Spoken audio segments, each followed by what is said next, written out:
Assalamualaikum warahmatullahi wabarakatuh. Halo semuanya, perkenalkan nama saya Dwi Sastasa Fitri, mahasiswa semester 3, jurusan Pendidikan Bahasa dan Sastra Indonesia, Universitas Sriwijaya. Nah, pada kesempatan kali ini, saya akan membuat video untuk memenuhi tugas UAS atau ujian akhir semester mata kuliah telaah kurikulum dan buku teks dengan memberikan penjelasan mengenai hasil analisis kelayakan buku teks bahasa Indonesia dengan menggunakan teori BSNP. Selamat menyaksikan. Nah, untuk buku teks yang saya pilih dan saya teliti, saya memilih buku ini dengan judul Buku Bahasa Indonesia untuk SMP kelas 7 menggunakan kurikulum Merdeka. Nah, penulis ini sendiri adalah Rahma Subarna, Sofi Dewayanti, dan C. Erni Setiawati. Di buku ini diterbitkan oleh Pusat Kurikulum dan Perbukuan, Badan Penelitian dan Pengembangan Perbukuan, Kementerian Pendidikan, Kebudayaan, Riset, dan Teknologi. Buku teks ini terbit pada tahun 2021 dengan menggunakan cetakan pertama pada tahun 2021. Untuk halaman dalam buku teks ini terdiri dari 220 halaman yang nomor ISBN-nya yaitu 978 602 244 299 dan 8. Untuk aspek teori yang saya gunakan yaitu saya memilih salah satu standar yang digunakan untuk menilai kualitas buku teks yang disusun oleh Badan Standar Nasional Pendidikan atau biasa dikenal dengan BSNP. Nah, BSNP ini merupakan lembaga yang berwenang untuk menentukan kualitas, kriteria, dan seleksi terhadap kelayakan buku teks atau buku ajar dalam jenjang pendidikan dasar dan menengah.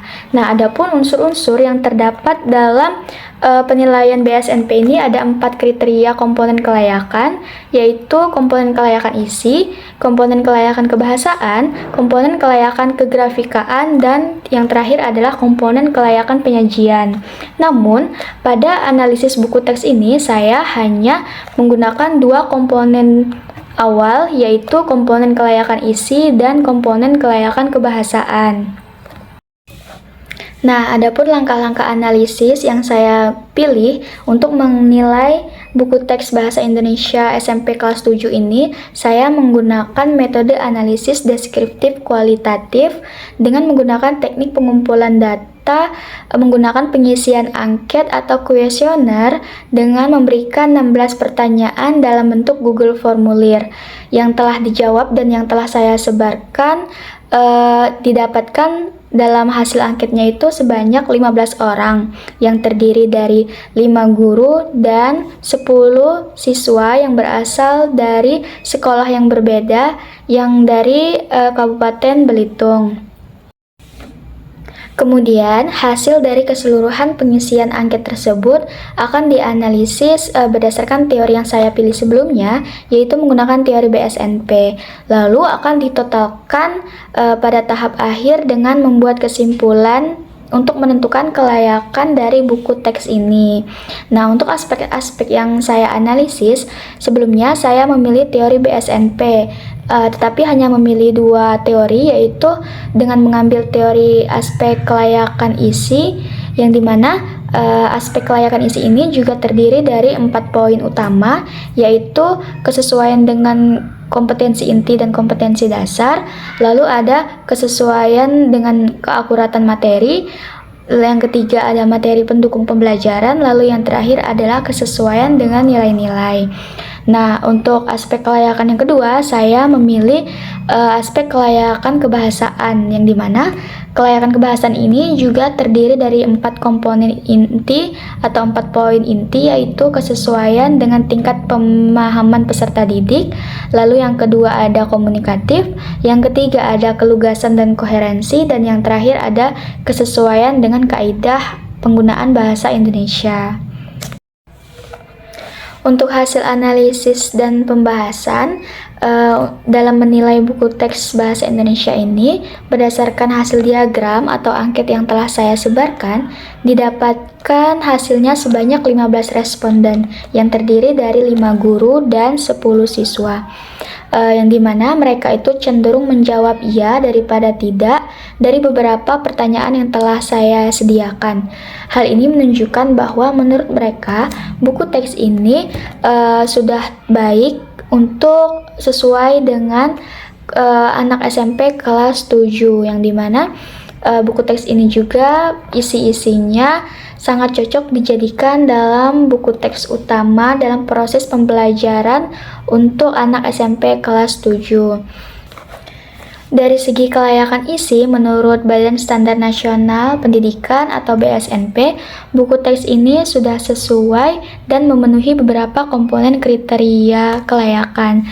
Yang pertama, di mana buku ini terdapat tujuan pembelajaran dari setiap bab dengan materi yang berbeda. Contohnya ada pada halaman 1, di mana terdapat tujuan pembelajaran pada bab 1, yaitu tentang mengenai materi teks deskripsi. Nah, selain itu, buku teks ini juga menyajikan materinya disusun secara sistematis dan runtut, di mana terdapat berbagai contoh teks, ilustrasi, dan gambar yang mendukung.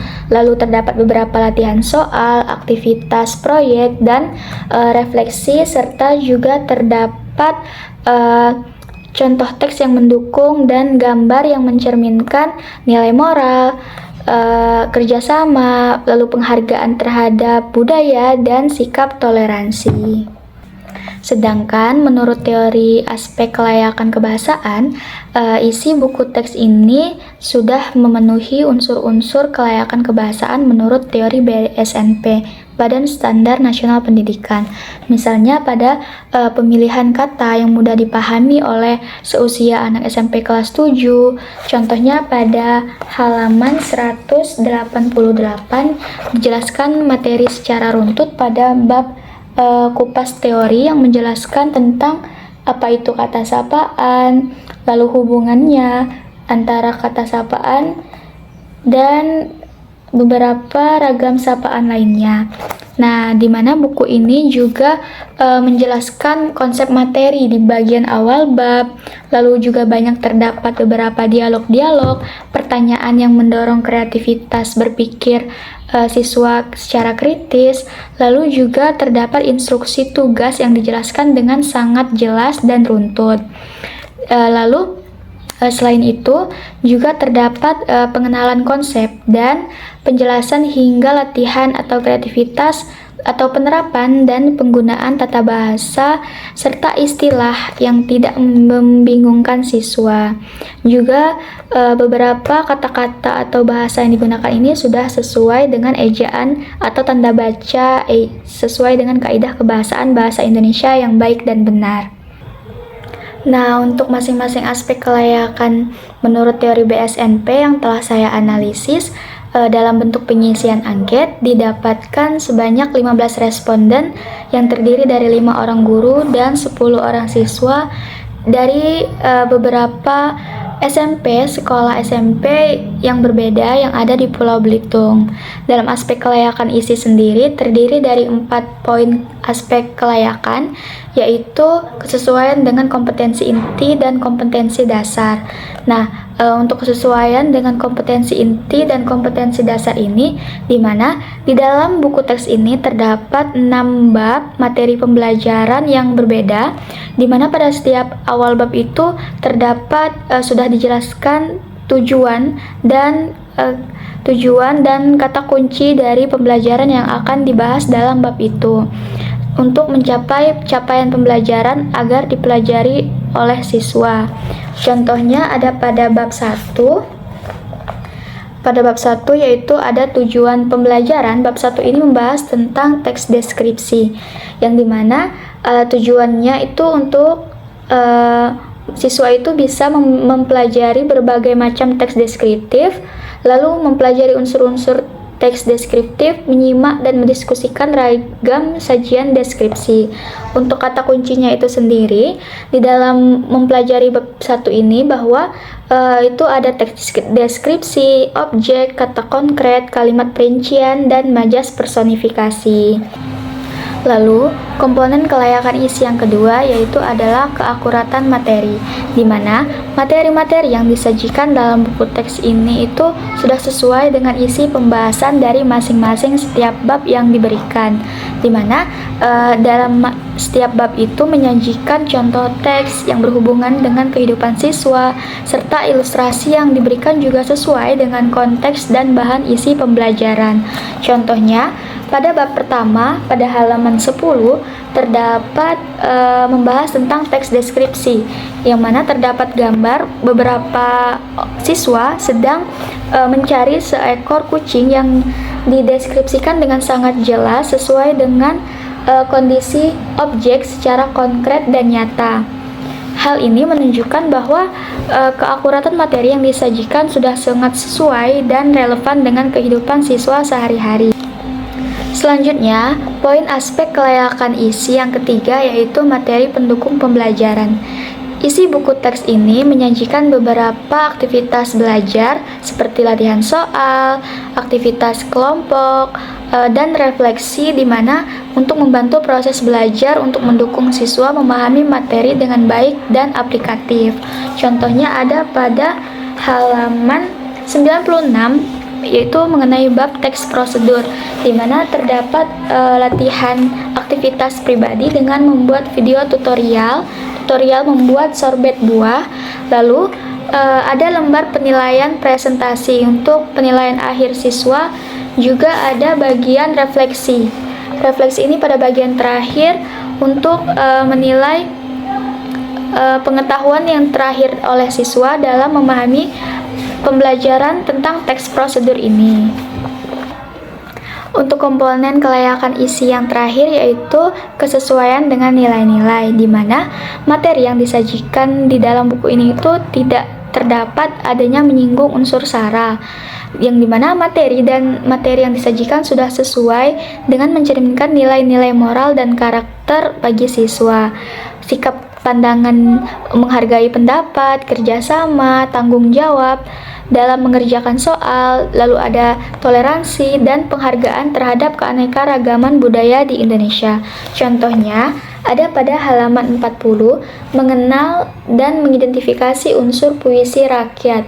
Nah, pada bab ini, siswa itu dikenalkan dengan keanekaragaman budaya berupa puisi, pantun, gurindam, mantra, dan beberapa puisi rakyat yang lain. Dan untuk aspek yang kedua, aspek kelayakan kebahasaan dalam teori BSNP ini juga terdiri dari beberapa aspek isi kelayakan.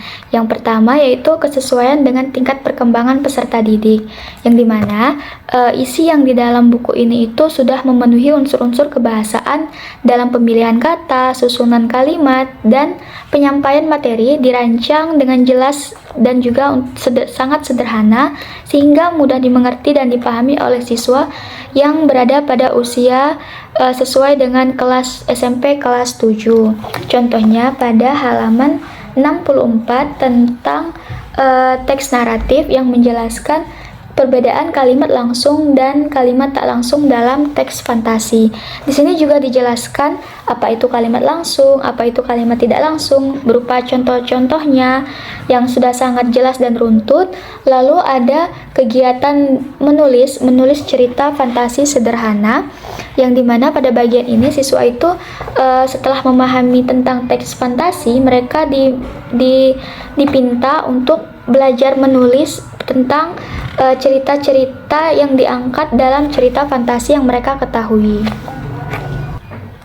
Lalu selanjutnya untuk komponen kelayakan kebahasaan yang kedua yaitu adalah komunikatif, yang dimana penjelasan materi pada buku ini itu disampaikan dengan sangat jelas, mudah dimengerti dan dikemas dengan cara yang menarik melalui beberapa dialog, contoh nyata, serta pertanyaan kritis yang mampu mendorong untuk siswa itu berpikir secara aktif. Beberapa instruksi untuk kegiatan juga disusun secara sistematis dan komunikatif, sehingga siswa yang mempelajari buku ini itu dapat mengikuti proses pembelajaran dengan mudah. Contohnya pada halaman 11 yang dimana terdapat ilustrasi contoh nyata melalui dialog yang disajikan di sebelah sini tentang menyelisih ragam bahasa dalam teks deskripsi. Nah, aspek kelayakan kebahasaan selanjutnya yaitu adalah kelugasan dan koherensi, yang dimana penyajian materi dalam buku teks ini dikelompokkan secara teratur dan sangat jelas, dimulai dari pengenalan konsep, diikuti dengan contoh-contoh, penjelasan struktur, lalu ada hingga latihan penerapan. Pada bagian akhir itu ada bagian refleksi, sehingga memudahkan siswa dalam mengikuti proses belajar tanpa merasa bingung. Dan tak lupa juga kalimat-kalimat yang digunakan itu tidak bertele-tele atau bisa dipahami menuju inti pembahasan secara langsung, sehingga informasi yang disampaikan itu bisa dipahami dengan baik oleh siswa. Selanjutnya, untuk komponen kelayakan kebahasaan yang terakhir yaitu adalah kesesuaian dengan kaidah bahasa Indonesia, di mana setelah saya membaca keseluruhan dari isi buku teks ini didapatkan bahwa struktur ejaan tanda baca yang digunakan itu sudah sangat jelas, istilah kebahasaan yang diberikan sangat bisa dimengerti oleh siswa, juga tata bahasa yang diberikan atau tata bahasa yang dituliskan dalam buku ini itu sudah sesuai dengan ejaan yang disempurnakan. Contohnya pada halaman 109 terdapat dalam bab berita, yaitu mencari kosakata baru untuk memahami berita, yang dimana pada bab ini siswa itu diberikan tugas untuk mencari kosakata baru yang juga disesuaikan dengan kaidah kebahasaan bahasa Indonesia. Lalu ada penyajian tabel berupa kosakata yang mereka dapatkan untuk diisi dan diteliti, dianalisis dalam tabel ini. Lalu selanjutnya juga ada penggunaan pronomina pada surat, pada bagian bab membahas tentang surat, yang dimana mereka itu didapatkan materi mengenai kajian-kajian tentang isi surat yang akan mereka pelajari. Juga diberikan tentang tabel pengetahuan tentang kata baku dan kata tidak baku. Lalu yang terakhir untuk kesimpulan pada bagian pembahasan keseluruhan terkait penelitian analisis buku teks bahasa Indonesia ini didapatkan menggunakan teori BSNP, yang dimana bahwa buku teks bahasa Indonesia untuk SMP kelas 7 ini sudah memiliki standar buku yang baik dan pantas dijadikan sebagai buku ajar utama di sekolah untuk siswa SMP kelas 7, dimana banyak materi yang disajikan sejalan dengan kompetensi capaian pembelajaran untuk siswa itu, juga dengan menggunakan bahasa yang lugas, bahasa yang sesuai, komunikatif, dan sesuai dengan tahap perkembangan kognitif siswa kelas 7. Nah, dengan demikian secara keseluruhan bahwa buku teks bahasa Indonesia kelas 7 menggunakan kurikulum Merdeka ini layak dinyatakan berkualitas baik, sesuai dan digunakan dalam pembelajaran dan efektif dalam mendukung tujuan kurikulum Merdeka. Baik, segitu saja untuk video pembahasan mengenai analisis buku teks bahasa Indonesia untuk anak SMP kelas 7 kurikulum Merdeka dengan menggunakan teori BSNP. Sesuai dengan laporan hasil analisis yang telah penulis buat atau yang telah saya selesaikan, dapat disimpulkan bahwa buku teks ini sangat layak dan sangat sesuai digunakan sebagai bahan ajar buku teks utama yang digunakan dalam proses pembelajaran di sekolah untuk siswa SMP kelas 7. Nah, disarankan juga untuk beberapa guru dan beberapa siswa untuk lebih bisa dalam menganalisis isi-isi buku teks ini untuk digunakan dalam proses pembelajaran di kelas. Baik, itu saja mengenai pembahasan pembuatan video ini. Saya Saya Dwi Sasta Safitri, pamit undur diri. Assalamualaikum warahmatullahi wabarakatuh. Sampai jumpa.